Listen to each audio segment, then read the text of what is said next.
మందిరానికి రావాలి ప్రభువా, ఇక్కడే నిన్ను ఆరాధించుకోవాలి నాయన, మంచి ఆత్మీయ ఆహారం దొరుకుతుంది నాయన, నీ సన్నిధికి దగ్గరగా ఉండాలయ్యా అని మరి భర్త భార్య ఇద్దరు కోరుకున్నారండి. అది ఆయన మాట్లాడతారో ఆవిడ మాట్లాడరు, ఆవిడ చక్కగా హృదయంలో ప్రార్థన చేసుకుంటారండి. కానీ మనసులో అనుకున్నది కూడా దేవుడు వింటారు కదా. అయితే ఇద్దరు ఏకీభవించుకున్నారు. అలాగే నేను కూడా మాట్లాడినప్పుడు ఆయన ఒక మాట అంటారండి, ఏదన్నా చెప్తే ఒక చిన్న పిల్లోళ్ళలాగా, అమ్మ మీ నోట్లోంచి వచ్చిందంటే అది దేవుడు పలికించినట్టేనమ్మా, దేవుడు అలా చెయ్యాలి, దేవుడే మీలో నుంచి మాట్లాడుతున్నారమ్మా, దేవుడే పలికించాడమ్మా మాట అని అది ఒక చిన్న పిల్లవాని వల్లే తీసుకుంటారండి. ఆయన వయసుని బట్టి ఆయన మాట్లాడరు, కానీ ఒక చిన్ని బిడ్డ ఎలాగైతే తల్లి చెబుతూ వింటారో ఆ రీతిగా దేవుడే ఈమెలో నుంచి పలికిస్తున్నారని ఆయన మనస్ఫూర్తిగా అంగీకరిస్తారన్నమాట. సరే ప్రార్థన చేద్దాం బాబు, దేవుడే సహాయం చేస్తాడు, శరీరానుసరమైనవి చాలా ఉంటాయి కానీ ఆత్మానుసరమైనది మనకు దొరకడం కష్టం అది అని చెప్పేసి చెప్పినప్పుడు ప్రార్థన చేద్దామని అలాగే ప్రార్థన చేస్తామండి. దేవుడు మంచి గృహాన్ని వాళ్ళకి ఇచ్చాడు. మరి ఎందుకో నాకు అనిపించింది అందులోకి వెళ్ళినప్పుడు ప్రార్థన పెట్టుకోండి అని చెప్పాను. అలాగే నమ్మ అన్నాను, మరి ఎప్పుడు పెడతారో మనకు తెలీదు. అక్కడ ఒకసారి పెట్టాం మనం ప్రార్థన, ఎంతమంది గుర్తుంది? ఒకసారి పెట్టాం. ఆవిడ ఎవరండి, ఆవిడ పేరు నేను మర్చిపోయాను, అన్నపూర్ణమ్మ గారు పెట్టుకున్నారు. అప్పుడు వెళ్ళాం. మళ్ళీ ఇప్పుడు ఇదిగో ఈయన ఒక ఛానల్గా అక్కడికి వెళ్తున్నారు, మళ్ళీ ఈయన బట్టి మనం అక్కడికే అడుగు పెట్టాలన్నమాట. ఈ గ్రామం నిమిత్తం అయితే 10 సంవత్సరాల పైనుంచే ప్రార్థన చేస్తున్నామండి. మరి ఎందుకో నన్ను అనిపించింది అన్నమాట, ఈ గ్రామంలో ఉన్న ప్రతి బిడ్డ రక్షించబడాలి అని ప్రార్థన చేస్తున్నాను కదా, అందులో ఈ రీతిగా రక్షించారా అని నాకు అనిపించింది అన్నమాట. చూసారా, ప్రత్యక్షంగా నేనైతే ఆయనతో మాట్లాడలేదు, కానీ దేవుడు తన వాక్కు ద్వారా ముందు మాట్లాడాడు ఆయనతో. ఆ వాక్కు ద్వారా దర్శించి ఆ తర్వాత మరి దేవుడు ఆయన్ని ఎలా తిప్పాలో ఆ రీతిగా ప్రభు తట్టు తిప్పారన్నమాట. అది ఆయనకే సాధ్యం, మనకి సాధ్యం కాదు. మరణం నుంచి తప్పించుట ప్రభు అయిన యెహోవా. ఈ వ్యాధి మరణం కొరకు రాలేదు కానీ దేవుని మహిమార్థమై వచ్చింది అంటాడండి. ఎవరి గురించి? లాజరు గురించి చెప్పినప్పుడు, నీవు ప్రేమించుచున్న లాజరు చనిపోయాడయ్యా అని అక్క చెల్లెళ్ళు కబురు పంపిస్తారు యేసు ప్రభు దగ్గరికి. అప్పుడు వాళ్ళతో ఏం చెప్తాడు ఆయన, ఈ వ్యాధి మరణం కొరకు రాలేదు కానీ దేవుడు మహిమ పరచబడడం కోసం వచ్చింది ఇది అంటాడు ఆయన.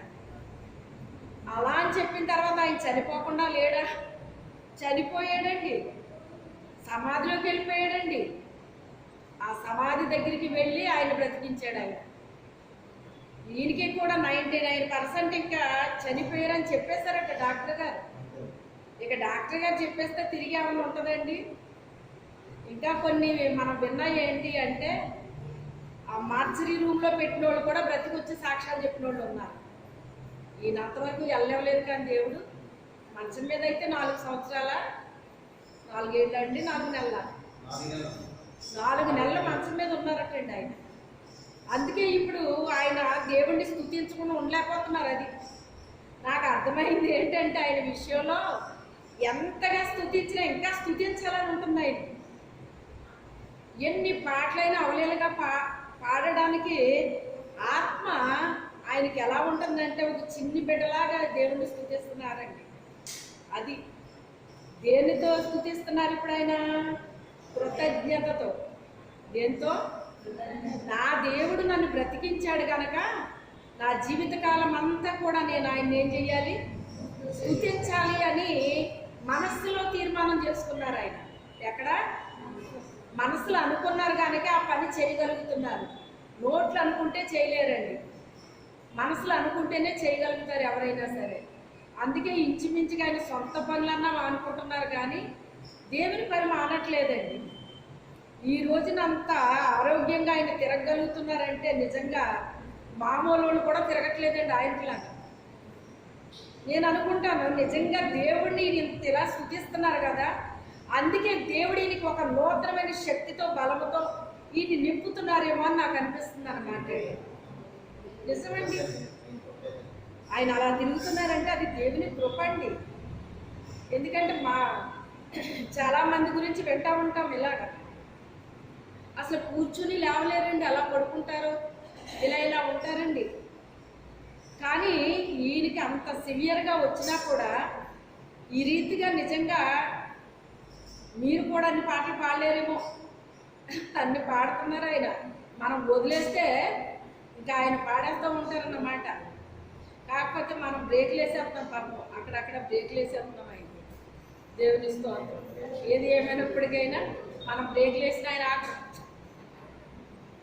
ఆయన ఆగరు. ఎందుకని? ఆ ఆనందం సంతోషం ఎక్కడి నుంచి వస్తుంది? అది హృదయంలోంచి వచ్చేస్తుంది. అది ఇంకా ఆపలేరు ఎవరు. ఇంకా హృదయంలోంచి వచ్చింది ఆపుదామన్నా ఎవరు ఆపలేరండి. అది ఇంకా అదే ఆయనకి ఒక ఎనర్జీని ఇస్తుంది అన్నమాట అండి. దేవుణ్ణి స్తుతించే కొలది ఆయనకి ఏమొస్తుంది? ఆరోగ్యం వస్తుంది అన్నమాట అండి. ఆ సీక్రెట్ ఆయన తెలుసుకున్నారు. ఎవరిని మీకు తెలిసింది? అది దేవుణ్ణి స్తుతించబట్టి ఎలా తిరుగుతున్నారు అనుకుంటున్నారా మీరు? అది చూసారా, గ్రహించారు ఆయన. గ్రహించబట్టే ఆయన స్తుతించకుండా ఉండలేకపోతున్నారండి. అది అయితే ఈ యొక్క ఉదయకాల సమయంలో దేవుని వాక్యంలోకి వెళ్దాము. యెషయా రాసిన గ్రంథము 45 అధ్యాయము 22వ వచనమండి. 45:22 యెషయా.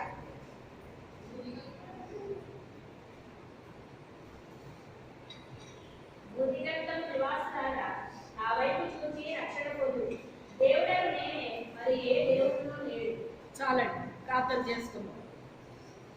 ప్రతి ఒక్కరూ కూడా ప్రభువా నాతో మాట్లాడు అని ప్రార్థన చేసుకుందాం. స్తోత్రం నాయన, స్తోత్రం తండ్రి, స్తోత్రం ప్రభువా. పరిశుద్ధుడా మీకు వందనాలు, స్తోత్రాలు తండ్రి. యేసయ్య దయగల తండ్రి, కృపగల నాయన మీకే వందనాలు, స్తోత్రాలు తండ్రి. నాయన ఈ యొక్క ఉదయకాల సమయంలో ప్రభువా నీ దివ్య వాక్యము ద్వారా మాతో మీరు మాట్లాడండి ప్రభువా. ఈ దీనురాలు మీ పక్షముగా నిలిచినట్టుగా మరుగుపరిచి మాట్లాడుతండి. పరిశుద్ధాత్మ దేవుడా కార్యము చేయతండి. మీ శక్తి బలముతో నింపు నాయన ప్రభువా. మీకే స్తోత్రాలు తండ్రి. ఇందులో ఉన్న గూఢమైన సంగతి, రహస్యమైన సంగతులు, మీ రాజ్య మర్మాలను తెలియచెప్పు నాయన. దేంద్రాలను మరుగుపరిచి మాట్లాడుతండి. నూతనమైన శైలిలో మాట్లాడు ప్రభువా. నూతన ప్రత్యక్షతలు అనుగ్రహించు నాయన ప్రభువా. సహాయం చేయతండి. ఈ రోజున ప్రతి ఒక్క బిడ్డ హృదయంలో ఒక మంచి తీర్మానాలు చేసుకోవడానికి శక్తిని తండ్రి నాయన ప్రభువా. ప్రతి ఒక్క బిడ్డ నమ్మకంగా యథార్థంగా నాయన పని చేయడానికి నాయన నిన్ను స్తుతించి ఆరాధించి గణపరచడానికి జీవించడానికి సహాయం చేయతండి. నీ కృపా కనికరాలు నాయన మా మీదకి రానితండి. నీ ఆత్మకార్యము జరిగించు నాయన సహాయం చేయతండి. పరిశుద్ధాత్మ దేవుడా మీరే కార్యము చేయండి. దయగల తండ్రి, కృపగల నాయన మీకే స్తోత్రాలు చెల్లించుకుంటూ యేసు అతి పరిశుద్ధ నామములో అడిగి వేడుకొనుచున్నాము తండ్రి. ఆమేన్. హల్లెలూయా. భూదిగంతపు నివాసులారా నా వైపు చూచి రక్షణ పొందుడి. దేవుడను నేనే, మరి ఏ దేవుడు లేడు. దేవుడు అంటే దేవుడిని ఏం చేస్తామండి మనం? దేవుడు అంటే అందరూ చేసే పనేంటి చెప్పండి? ప్రతి మనిషికి దేవుడు అవసరమా కాదా? కొంచెం చెప్పండి. ఎందుకు అవసరం?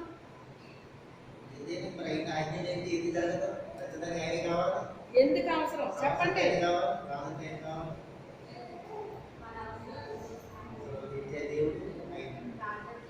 మనం ఇల్లు కట్టినప్పుడు వంటగది కడతాము, బెడ్రూమ్ కడతాం, వీధి వైపు వరండా కడతాం, ప్రేయర్ రూమ్ కట్టుకుంటాం కదా, స్టోర్ రూమ్ కడతాం. ఇలాగా వంట రూమ్ కట్టామనుకోండి, అందులోకి వెళ్ళి మంచం వేసుకుని పడుకుంటామా? బెడ్రూమ్ కట్టామనుకోండి, అందులో పట్టిల్లి పొయ్యి ఎత్తి వంట చేసుకుంటామా? అంటే ఏ రూమ్ దానికే మనం ఏం చేస్తున్నాం? కదండి. ఇల్లంతట్లో ఏ రూము దేనికని మనం కట్టుకున్నామో ఆ రూముని దానికే మనము వాడతాము. అలాగే మనము కూడా ఒక ఇల్లు ఏంటంట, ఒక ఇల్లు కంటే దేవాలయం అంటే ఇంకా బాగుంటుంది కదా. దేవాలయం అనగానే దేవాలయంలో ఏముండాలి కదా, దేవుడు ఉండాలి. దేవుడు ఉన్నాడు అంటే దేవుడిని ఏం చేస్తాం మనం? ఏం చెయ్యాలండి? ఆరాధించాలి, పూజించాలి, గణపరచాలి కదా. ఆరాధించాలి, పూజించాలి, గణపరచాలండి. ఆరాధించడం అంటే ఎలాగ ఆరాధిస్తున్నాం? క్రొత్త నిబంధనలో ఏమని చెప్పాడండి? యోహాను సువార్తలో ఏమని చెప్పాడు? ఆయన ఆత్మ కనుక ఆయన ఆరాధించేవారు ఆత్మతోనూ సత్యముతోనూ ఆరాధించాలి. అలాంటి కాలం వస్తుంది, ఆ కాలంలో తప్పకుండా ఆరాధిస్తారు. ఆ కాలం రావడం కాదు, వచ్చేసింది అన్నాడు ఆయన. ఎప్పుడో రావడం కాదు, వచ్చేసింది అన్నాడు ఆయన. అయితే వాళ్ళు ఆ కాలంలో అనుకునేవారు దేవుణ్ణి ఆరాధించాలంటే యెరూషలేములోనే ఉంది మంచి ఆరాధనా మందిరము, అక్కడికి వెళ్ళి ఆరాధించాలి అని అనుకునేవారు. ఎందుకు అంటే అలా ఎందుకు అనుకునేవారంటే సమరయులు అంటే వాళ్ళకి మంచి పేరు లేదండి. వాళ్ళకి మంచి పేరు లేదు. ఆ సమరయ గ్రామం అంటేనే ఒక ముద్ర అన్నమాట అండి, పాపానికి ఒక ముద్ర. అందుకని వాళ్ళు యెరూషలేం మందిరంలోకి వెళ్ళకూడదండి, అసలు వెళ్ళకూడదు. ఇప్పుడు ఏంటంటే నా మందిరము ప్రార్థనా మందిరము, ఎవరికి? సమస్త జనులకు ప్రార్థనా మందిరము అని దేవుడు మనకేం చేశాడంటే అడ్డుతొర తొలగించేశాడండి. ఏం చేశాడు దేవుడు? అడ్డుతొర తొలగించేశాడండి. ఆవరణ పరిశుద్ధ స్థలము, అతి పరిశుద్ధ స్థలము. ఆవరణలో అన్యజనులు వచ్చి కూర్చుంటారండి. పరిశుద్ధ స్థలంలో పరిశుద్ధులు అందరూ వచ్చి కూర్చుంటారండి. అతి పరిశుద్ధ స్థలంలో యాజకులు మాత్రమే ఉంటారండి. ఏం చేస్తారు? యాజకులు ఉంటారు. ఒకప్పుడు బలిపీఠం మీదకి నేను వెళ్ళాలి అంటే ఆ అర్హత నాకు దేవుడు ఇచ్చినా కానీ నాకు చాలా భయం అనిపించేది అన్నమాట అండి. ప్రభువా, నీ యొక్క ఈ స్థలం మీదకి అంటే ఈ బలిపీఠం మీదకి వెళ్ళే అర్హత నాకుందా తండ్రి అని నా మనస్సులో మొదటిసారిగా నేను బలిపీఠం మీదకి వెళ్ళి వాక్యం చెప్పే రోజున నేను ఆ రీతిగా నా మనసులో, తండ్రి ఈరోజు నేను నీ బలిపీఠం మీదకి వెళ్తున్నాను, ఈ అర్హత నాకు ఉందో లేదో నాకు తెలియదయ్యా, నీ బలిపీఠం మీదకి నేను వెళ్తున్నాను. నేను ఇక్కడ నిలబడి చెప్తానన్నాను. నేను బలిపీఠం మీదకి వెళ్ళడం నాకు ఇష్టం లేదు. ఎందుకు అంటే అది అతి పరిశుద్ధ స్థలము, అది అతి పరిశుద్ధ స్థలము అని నా అభిప్రాయము. ఇక్కడ నిలబడి చెప్పేస్తానండి అన్నాను. లేదండి పైకి రండి అన్నాను. పర్వాలేదండి ఇక్కడ చెప్పేస్తాను అంటున్నాను నేను. లేదు మీరు పైకి వచ్చి చెప్పాలి అన్నాను. పైకి వెళ్ళి ఇదే రీతిగా ఇలాగే పీట ఉంది, ఆ పీట మీద నిలబడి వాక్యం చెప్పాను. మొదటిసారిగా బలిపీఠం మీద నిలబడి నేను చెప్పిన వాక్యం ఏంటో తెలుసా? సిలువలో మాట చెప్పానండి. ఏం చెప్పాను? సిలువలో మాట చెప్పానండి. ఆ రీతిగా దేవుడు బలిపీఠం మీద నన్ను బలిపీఠం మీదకి ఆహ్వానించాడు దేవుడు.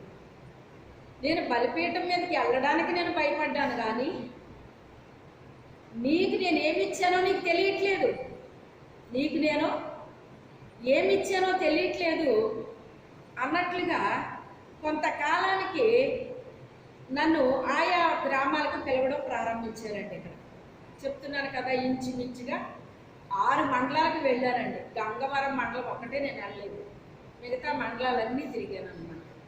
అందులో అడ్డతీగలు అనే మండలానికి పిలువబడ్డానండి.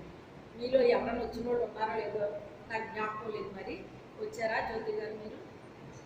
అక్కడ ఏంటంటే అది పెట్టిన ఆయన ఒక ఇంజనీర్ గారండి, ఒక ఇంజనీర్ గారు ఫ్యామిలీ పెట్టారండి. పెట్టి ఒక ఇంచుమించుగా సంస్థలాగా వాళ్ళు నడిపించాలని చాలా చేశారన్నమాట. వాళ్ళు చేస్తే ఆయనకు ఒక అపోహ ఉందంట, స్త్రీలు బలిపీఠం మీదకి ఎక్కనివ్వడటండి. ఆయన స్త్రీల్ని బలిపీఠం మీదకి రానివ్వరటండి. అయితే మేము అప్పట్లో మేము ఎక్కడికైనా వెళ్ళాలి అంటే ఉదయం వెళ్ళి సాయంత్రానికి వచ్చేసేది, అయితే ఒక ఆటో కట్టించేసేదండి. ఆటో కట్టించుకుని ఆటో వెళ్ళిపోయి మళ్ళీ ఆటోకి వచ్చేసేవాళ్ళు. మళ్ళీ ఆ రీతిగా వెళ్ళేవాళ్ళం. కొన్ని ఆటలకి బస్సు మీద వెళ్ళేవాళ్ళం. ఇలాగ రకరకాలుగా ఉండేది మా ప్రయాణాలు. ఇక నేను ఎక్కడికన్నా వెళ్ళాలంటే ఎలా వచ్చేవారంటే చంటిపిల్లలో బ్యాగ్లో బట్టలు ఎట్టుకుని వచ్చినట్టు. మరి వాళ్ళ ఇంటి దగ్గర ఏం చెప్పుకునేవారో నాకు తెలియదు. ఆ పిల్లల సంగతి ఏంటో, భర్త సంగతి ఏంటో, ఏమేంటో కూడా తెలియదు. అందులోనే ఇలా వెళ్ళాలి అని చెప్తే చాలు ఇంకా అందులో బ్యాగ్లు ఎట్టుకుని వచ్చేసేవారండి. ఇంకా ఏదో అమ్మ కూడా పిల్లలు వచ్చేసినట్టు ఈ పిల్లల తల్లిలాగా నేను వీళ్ళందరినీ వేసుకుని వెళ్ళిపోయిద్దాన్ని అనమాట. ఆవిడ ఎక్కడికన్నా వస్తే ఆవిడ కూడా టీం అంతా వచ్చేస్తారని వాళ్ళు అనుకునేవారు. ఇలా ఉండేదండి మా పరిస్థితి. అయితే ఈ టీంలో ఒక ఆమెకి ఆ రాత్రి ప్రభు చూపించింది ఏంటి అంటే, ఆమెకు ఒక దర్శనం చూపించాడు దేవుడు, నాకు ఒక దర్శనాన్ని చూపించాడండి. ఆ దర్శనంలో మరి ఆ బలిపీఠం మీదకి వెళ్ళొద్దు అని చెప్పేసి ఎవరో ఆటంకపరుస్తున్నారట. కానీ ఆ బలిపీఠం మీదకి నేను వెళ్ళాను అనమాట. ఆటంకపరిచేది ఎవరు? ఆయన వాక్యం చెప్తున్నారా లేదా? ఆయన ఇంజనీరే, వాక్యం చెప్తున్నారా లేదా? చెప్తున్నారు. కానీ ఏముంది ఆయనలో?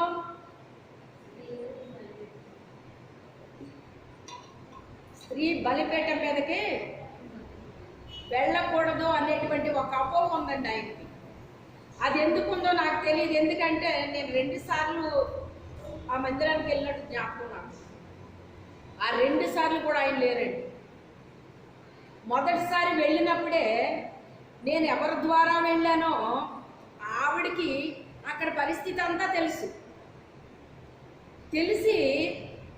ఇక్కడ కూర్చోబెడతారటండి. స్త్రీ వెళ్తే అక్కడ కూర్చోబెడతారో బలిపీఠం కింద కూర్చోబెడతారండి. ఆవిడ అక్కడే నిలబడి మాట్లాడి వెళ్ళిపోవాలి, అంటే అలా కూర్చోవాలి. అది అక్కడ జరిగే ప్రాసెస్ అన్నమాట. కానీ విచిత్రంగా నాకు బలిపీఠం మీద చైరేశారు. ఇది ఎవరి పిలిపిది? దేవుని పిలుపుని ఎవరైనా ఆటంకపరచగలరా? దేవుడి నుంచి వస్తే అది ఇంక ఎవ్వరు ఆపలేరండి కదండి. అప్పుడు ఇప్పుడు శారా గారికి వాక్యం ఎలా ఇస్తారు? చైరేమి వేసినట్టు కనబట్టలేదు ఇక్కడ. మరి ఇప్పుడు ఎక్కడ చెప్తారు వాక్యం? డైరెక్ట్గా అక్కడ పిలిచేస్తారేమో అని ఈవిడికి లోపల పని జరుగుతుందన్నమాట. మనిషిగా కూర్చున్నారు కానీ ఆవిడ బుర్రలో రకరకాల ఆలోచనలు వచ్చేస్తున్నాయంట. ఆవిడ పెద్ద ఆవిడే, మీలో కొంతమందికి తెలుసు కూడా ఆవిడ. అయితే ఆవిడకి రకరకాల ఆలోచనలతో నింపబడుతుంది. ఇప్పుడు శారా గారిని ఎక్కడ నిలబెడతారో ఇది ఆవిడ ప్రశ్న. అప్పుడు మొత్తం మీద పాటలు అయిపోయినాయి, ఆరాధన అయిపోయింది. నన్ను పిలిచారు, డయాసనకి వెళ్ళిపోమన్నారు. ఆ పిలిచిన పాస్టర్ గారికి ఎందుకు కూర్చున్నాను నెత్తలేదు. ఆవిడ వెళ్ళరంటే ఆ డయాసనకి. హల్లెలూయా. ఈ అధికారం ఎవరిచ్చారు నాకు? దేవుడిచ్చిన అధికారం అండి. ఇది మనుషులు ఇవ్వలేదు నాకు, నా దేవుడు నాకు ఇచ్చిన అధికారం. అది మనుషులకు తెలియదు. అది మనుషులకి తెలియదు.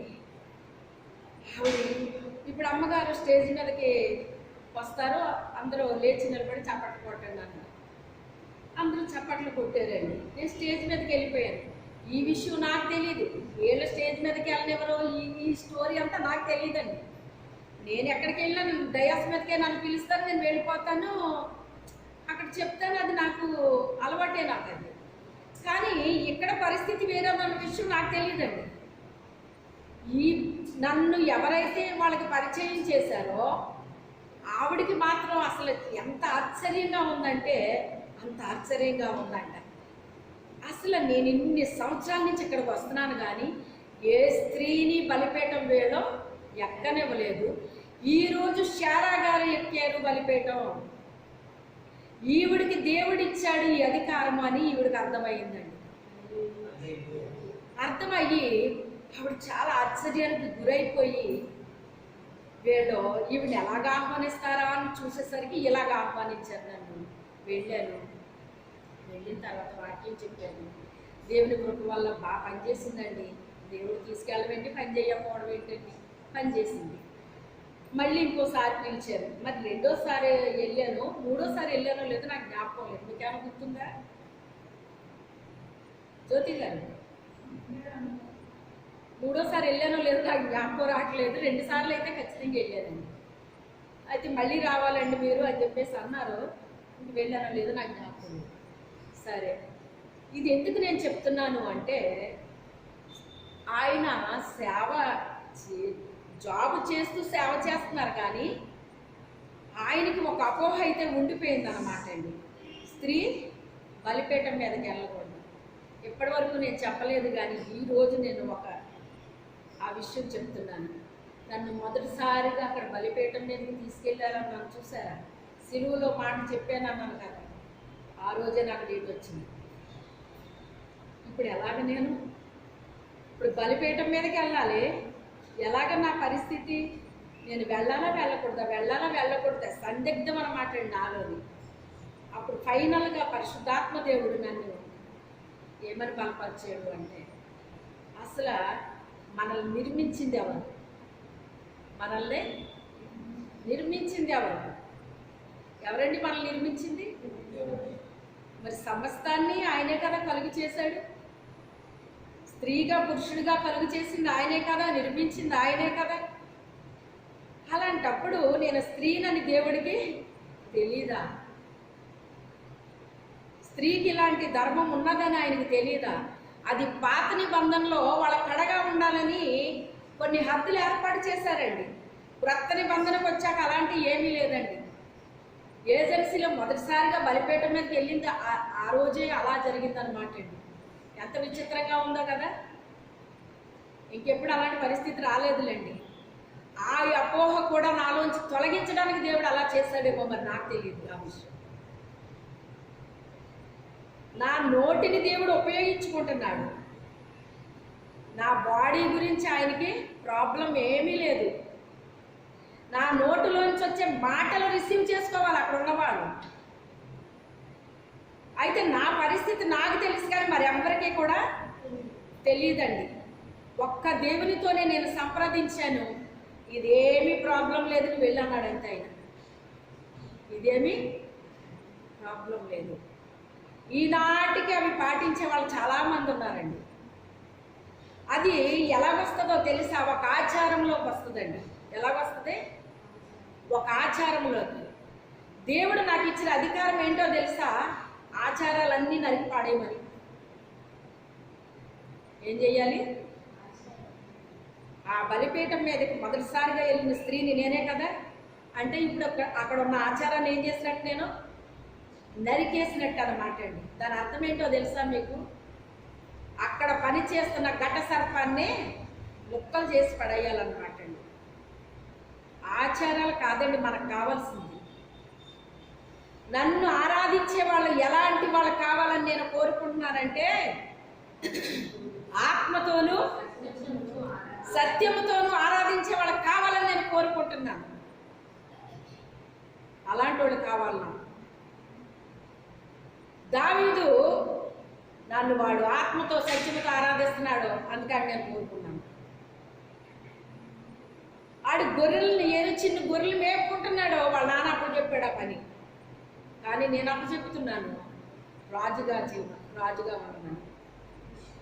వాడిని ఎలా చేశాను? నేను ఒక సేవకుడిగా చేశానంటున్నాడు. ఇశ్రాయేలీయులకు అధిపతిగా చేశానంటున్నాడు. ఒక రాజుగా చేశానని చెప్తున్నాడండి ఆయన. ఇది ఎక్కడి నుంచి వచ్చింది? తండ్రి చిన్ని గొర్రెల మంది ఇచ్చాడండి. కానీ దేవుడు ఏమి ఇచ్చాడు అతనికి?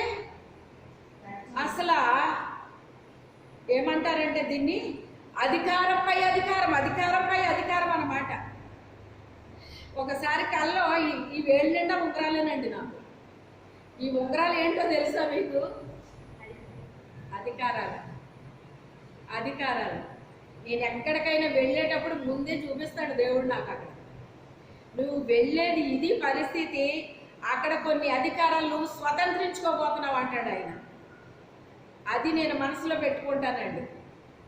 చెప్పను సర్వసాధారణంగా, పని జరిగేంత వరకు చెప్పనండి. ఎందుకు చెప్పనంటే కొన్ని చెప్పొచ్చు, ఎలాంటి వాళ్ళకి చెప్పాలి అంటే అలాంటి వాళ్ళకి చెప్పాలి. అది అర్థమయ్యే వాళ్ళకి చెప్పాలి, అర్థం కాని వాళ్ళకి చెప్పకూడదు.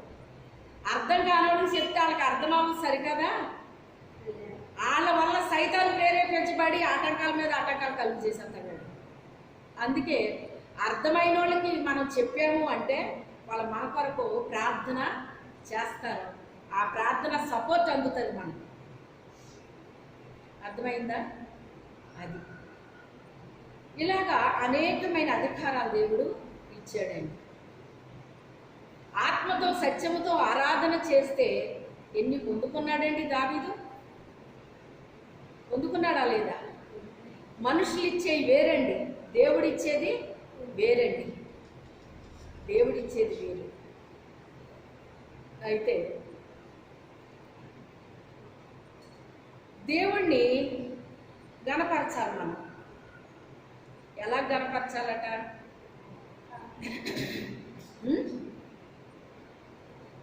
ఇంకెలా గణపరచవచ్చు? కానుకిచ్చి గణపరచవచ్చు, స్తుతించి గణపరచవచ్చు. తర్వాత మన ప్రవర్తన ద్వారా గణపరచాలటండి. ఎలా గణపరచాలి? మన ప్రవర్తన ద్వారా గణపరచాలండి. ఈ మాట ఎక్కడుంది? హగ్గైలో రాస్తున్నాడు. మీరు నాకు కనిపించట్లేదు అమ్మ, ఇలా జరగండి, ఇలా ఇందులో కనిపించింది.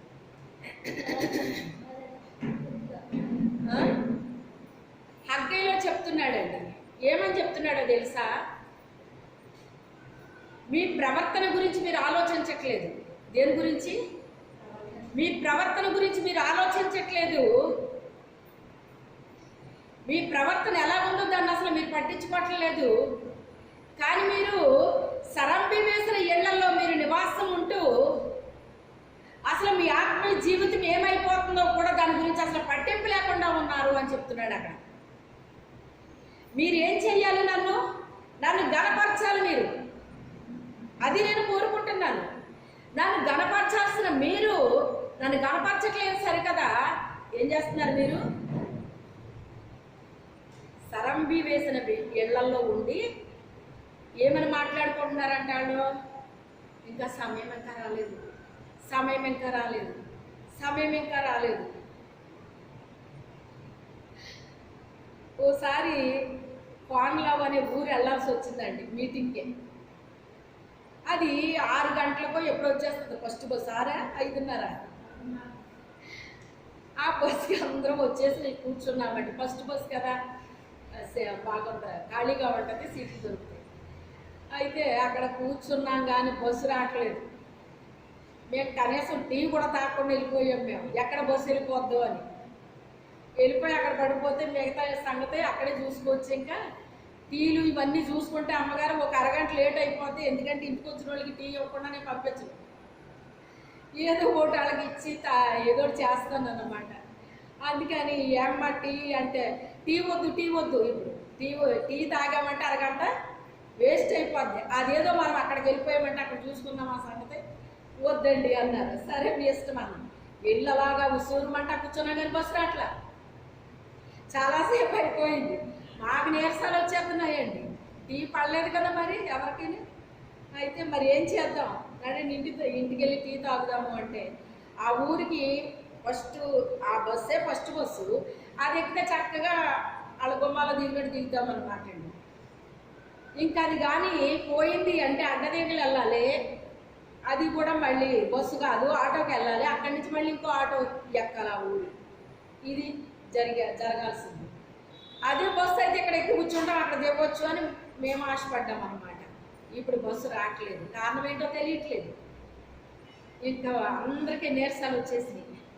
ఏం చేద్దాం? రండి ఇంటికి వెళ్దాం అంటే ఉండండి ఉండండి ఉండండి అని లాస్ట్కి వచ్చేసాం, ఇంటికి వచ్చేసాం. అప్పుడు ఈ లోపలికి వచ్చి వెళ్ళిపోద్దేమో అండి, వచ్చేద్దేమో అండి అని, సరే వెళ్ళకుండా ప్రార్థన చేసుకుందాంలే అని చెప్పి ప్రార్థన చేసుకోండి అని చెప్పేసి అని టీ తాగాము, వెళ్ళాము. ఎందుకు ఆ రోజు ఆ బస్సు రాలేదనుకున్నా. మొత్తం మీద 2 ప్రయాణాల కింద అయిపోయింది. అలా వెళ్ళాం. వెయిటింగ్ అంటే చాలా నీరసం వస్తుందండి. వెయిటింగ్ అంటే చాలా నీరసం వస్తుందండి. వీళ్ళు అంటున్నారు సమయం ఇంకా రాలేదు. మేము టీ ఎందుకు వదిలేసుకున్నాము? బస్సు వెళ్ళిపోద్దేమని భయంతో వదిలేసుకున్నాం. ఈ రోజుని భక్తి ఎలా ఉందంటే వదులుకోలేకపోతున్నారండి. ఏది దేవుని కొరకు నువ్వేం వదిలేసుకున్నావో నువ్వు ఆలోచించుకునే చెప్పడు. అదే ప్రశ్న నన్ను దేవుడు వేశాడు. దేవుని కొరకు నువ్వేం వదిలావు అని నన్ను నాకు మరి క్వశ్చన్ అంటే అందరికీ వస్తుంది కదండి. క్లాసులో ఉన్న వాళ్ళందరికీ అదే క్వశ్చన్ వస్తుంది. అయితే దానికి ఆన్సర్ మన దగ్గర ఉండాలి. ఆన్సర్ రాసేసన్నా ఉండాలి, లేకపోతే వచ్చైనా ఉండాలి మనకి. అప్పుడు దానికి క్వశ్చన్కి ఆన్సరు ఆల్రెడీ ఎప్పుడో నేను రాసేయటం అయిపోవటం అన్నీ అయిపోయినాయి నాకు. కానీ ఇప్పుడు ఆ క్వశ్చన్ నేను విన్నాను అన్నమాట అండి. అయితే విన్న తర్వాత నేను చాలా సంతోషించి ఓన్లే మాటలు అనిపించుకున్నాను. కానీ నేను ప్రభు కోసం ఇది వదిలాను. ఏం వదులుకున్నానో నేను చెప్పను మీకు. ఏం వదులుకున్నానో అవన్నీ నేను అనుకున్నాను అన్నమాట. అయితే ఇప్పుడు మీకు చెప్తున్నాను నేను, మీరు ఏం వదులుకున్నారు ప్రభు కోసం? మీరు ఏం వదులుకున్నారు? ఇది మీకు ఈ ప్రశ్న మీరే ఫిల్ చేసుకోండి. నేను ప్రభు కోసం ఇది వదిలేను. మన పర్సనల్లీ ఉంటాయి కొన్ని, మనం వదలాల్సినవి కొన్ని ఉంటాయండి. అబ్రహాం ఉన్నాడండి, ఏం వదిలేశాడు? ఏం వదిలేడండి? తల్లిని, తండ్రి, స్వదేశాన్ని మొత్తం అందరినీ వదిలేశాడండి. దేవుడు ఎక్కడికి వెళ్ళమంటే అక్కడికి వెళ్ళిపోయాడు. అదేమైనా చిన్న విషయమా? చిన్న విషయమా అండి అది? నా కొడుకు అదే ప్రశ్న నన్ను వేసాడు.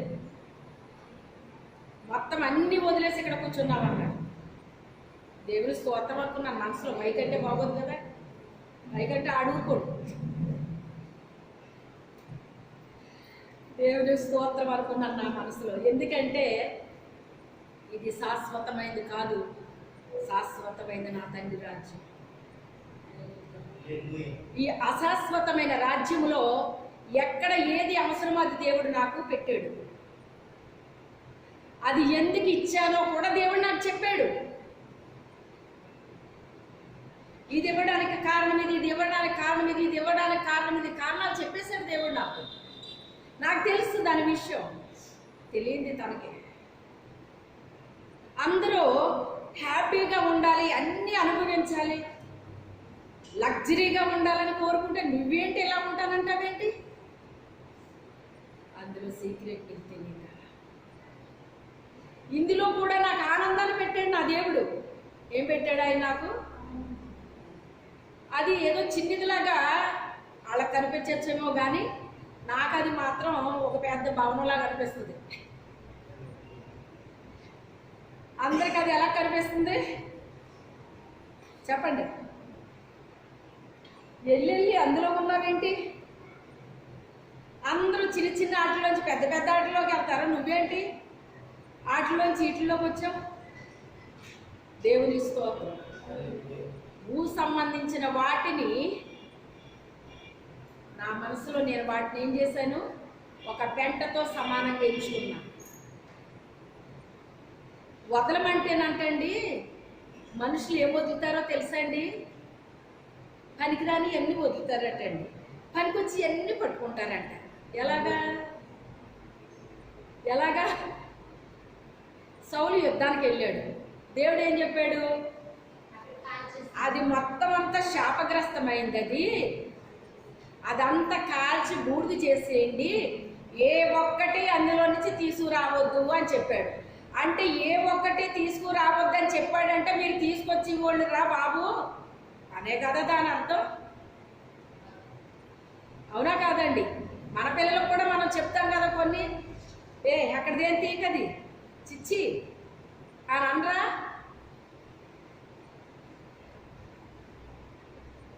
నా బిడ్డలు పరాయి వస్తువు ముట్టుకోవడానికి చీ అంటారు. అది బంగారమైనా సరే అది చాలు నా తృప్తి. అదే బంగారం మనసు అంటే. బుద్ధి బంగారం లాగా ఉండాలండి, మనసు బంగారం లాగా ఉండాలి. నీ కంటికి కనబడింది బంగారపు వస్తువైనా కూడా అది ఎవరిదో నీకు తెలిసినప్పుడు దాన్ని ఏం చేయాలి? తీసి నువ్వు వాళ్ళకి ఇవ్వాలి.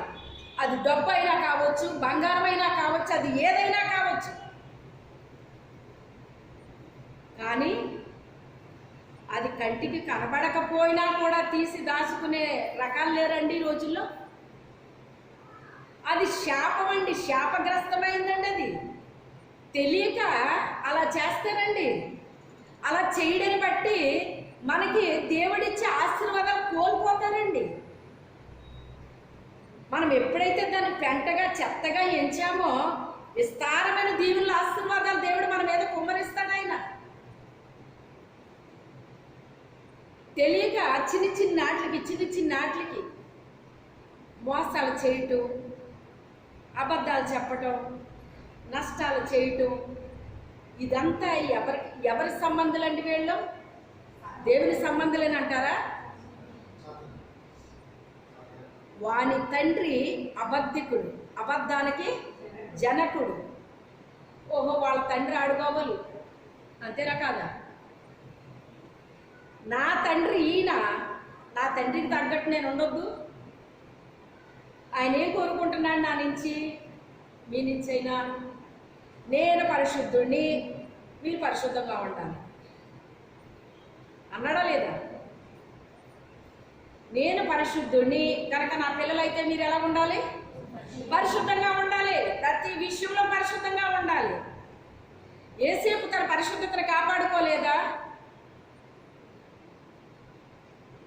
ఎంతమంది తమ పరిశుద్ధతను కాపాడుకోలేదు? ఎస్తేరు పరాయి దేశంలో ఉండి ఆమె కన్యక అయినప్పటికైనా తన పరిశుద్ధతను కాపాడుకోలేదా? ఎప్పుడైతే దేవుడిచ్చిన విలువలను మనం కాపాడుకుంటామో తీసుకెళ్ళి ఏకంగా కోటలో కూర్చోబెట్టాడు. ఎక్కడ పెట్టాడు? ఆయన కోటలో పెట్టాడు. కోటలో పెడితే అబ్బో ఏం కోటలో ఏమిది, అమ్మో ఎప్పుడు నేను ఇలా చూడలేదు, ఎంత డబ్బా, ఎంత బంగారమా, అదా ఇదా, ఏం వేసుకోవాలి, ఏం చేసుకోవాలి అని వాటి మీద పడిపోవాలి కదా. ఆవిడ పడ్డదావిడ మీద, ఆ వాటి మీద దేవుడు పొరపాటును దీవించి ఆశీర్వాదిస్తే అండి ఇంక వీటి మీదే పడిపోతారండి మనసులో. ఇంకేం తినాలా, ఏం త్రాగాలా, ఏం ధరించుకోవాలా, ఏం కొనుక్కోవాలా, ఏం పెట్టుకోవాలా,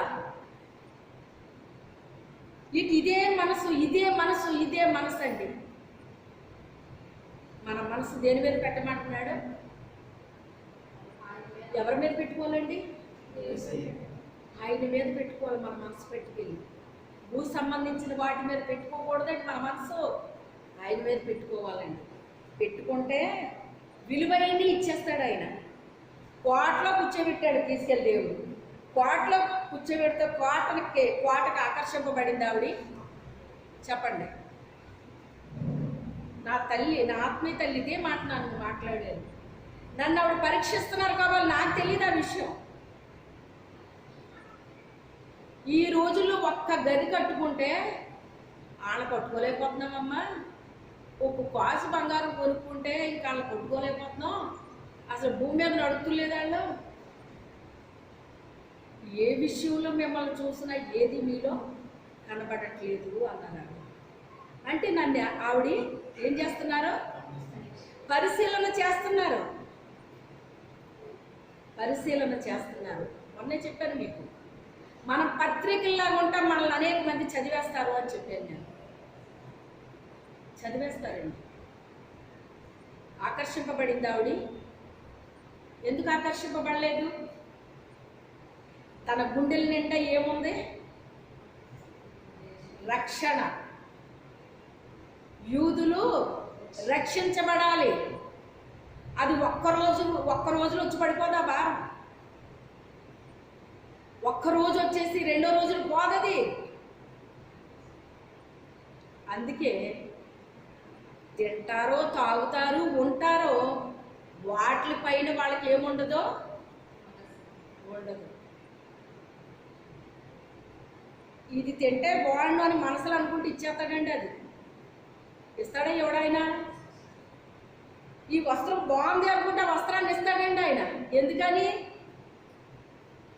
ఆమె మక్కువ పడి అడిగిన ప్రతిదీ ఆమెకి ఇచ్చేయండి అన్నాడు. ఎవరో? రాణికి.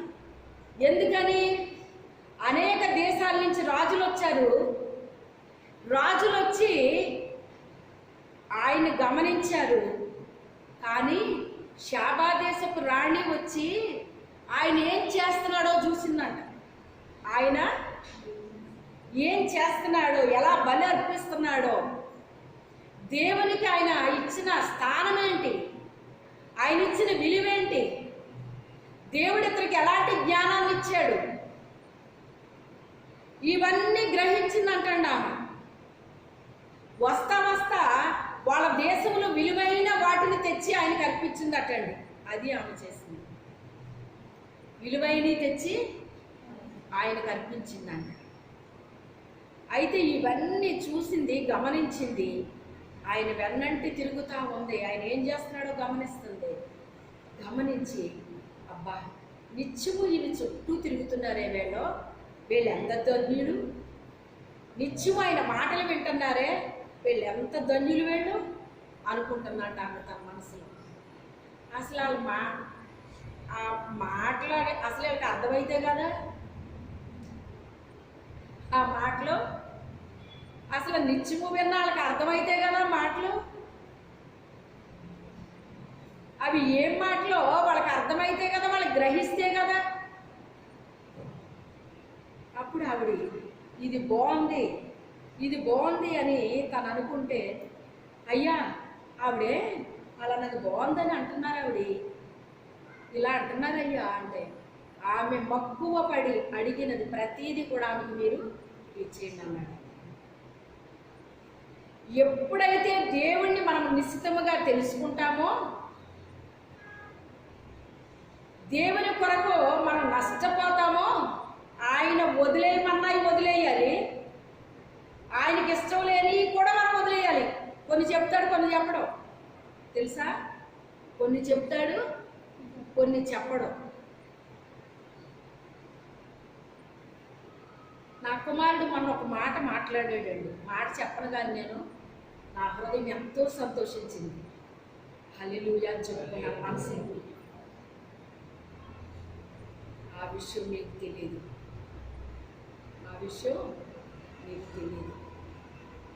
ఎందుకు ఇలా జరుగుతుంది అని తన నోట నుంచి వచ్చిన మాట నా హృదయంలో గొప్ప ఆనందాన్ని, సంతోషాన్ని కలిగించేసింది. దేవుడు కూడా ఒక శరీరానుసారమైన తల్లిని నేను సంతోషిస్తే, నా బిడ్డ మాట్లాడిన మాటకి నా పరలోకపు తండ్రి ఇంకెంత సంతోషిస్తాడు? మనం మాట్లాడిన మాటకి, మనం ఆలోచించిన తీరుకి, మన నడవడికని చూసి, మన ప్రవర్తన చూసి మన పరలోకపు తండ్రి ఇంకెంత ఆనందిస్తాడు? ఆనందించడా? మన నోటి మాటలే కాదండి, మన హృదయాన్ని చూస్తున్నాడు ఆయన. ఏం చేస్తున్నాడు? హృదయాన్ని చూస్తున్నాడు. మన తలంపుల్ని చూస్తున్నాడు. వీటిని స్వతంత్రించుకోవడానికి గల కారణం ఏంటి? ఇన్ని అధికారాలు దేవుడు నాకు ఇవ్వడానికి గల కారణం ఏంటి? వేటి మీద మనసు పెట్టలేదు. నేను అడగనియే ఇచ్చాడు ఆయన. అడగలేదండి నేను. సౌకర్యం లేని గృహంలో పెట్టిన, ఏం ప్రభు ఇలాంటి గృహాన్ని ఇచ్చావు, ఇక నీళ్ళు లేవు, అవి లేవు, ఈ లేవు, అది లేదు, ఇది లేదు అని ఎప్పుడు దేవుడి మీద నేను సనగలేదండి, గొడవలేదండి. కానీ నాకు తెలుసు ఇది శాశ్వతమైనది కాదు. శాశ్వతమైనది ఎక్కడుంది?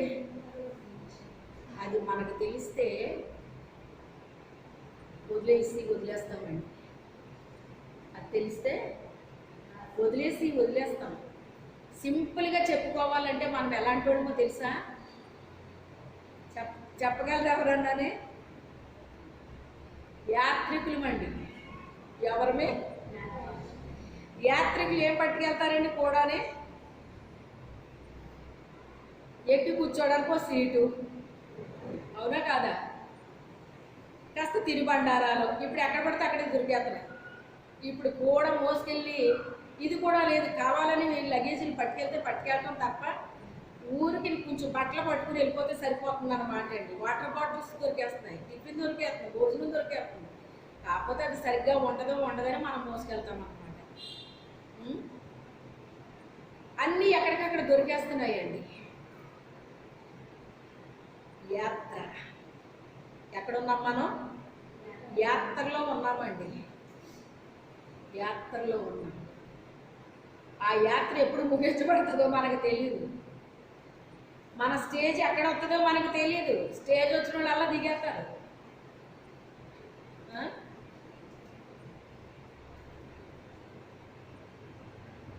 కొన్ని ప్రశ్నలు వేసాడు మా అబ్బాయి. ఆ ప్రశ్నలకు ఆన్సర్ నా దగ్గర లేదు, ఆయన దగ్గర ఉంది. నేను నా చేతిలో మనిషిని కాదు, నేను ఆయన చేతిలో మనిషిని. అందుకే నేను ఇలా చెయ్యాలి, అలా చెయ్యాలి, అది ఇది అని నేను ఆలోచించుకోనండి. ఎందుకంటే నేను ఆలోచించడం జరగవు. ఆలోచించడం కూడా రాదు నాకు. దేవుని స్తోత్రం. అలా సెట్ చేసేసాడు దేవుడు నన్ను. అలా సెట్ చేసాడు ఆయన. తినడానికి ఇస్తున్నాడు, ఉండడానికి ఇచ్చాడు, తాగడానికి ఇచ్చాడు, వస్త్రాలు ఇచ్చాడు. ఎప్పుడు ఏది అవసరం అంటే అది ఇస్తున్నాడు. ఎందుకంటే నాకేం కావాలి? ఎందుకంటే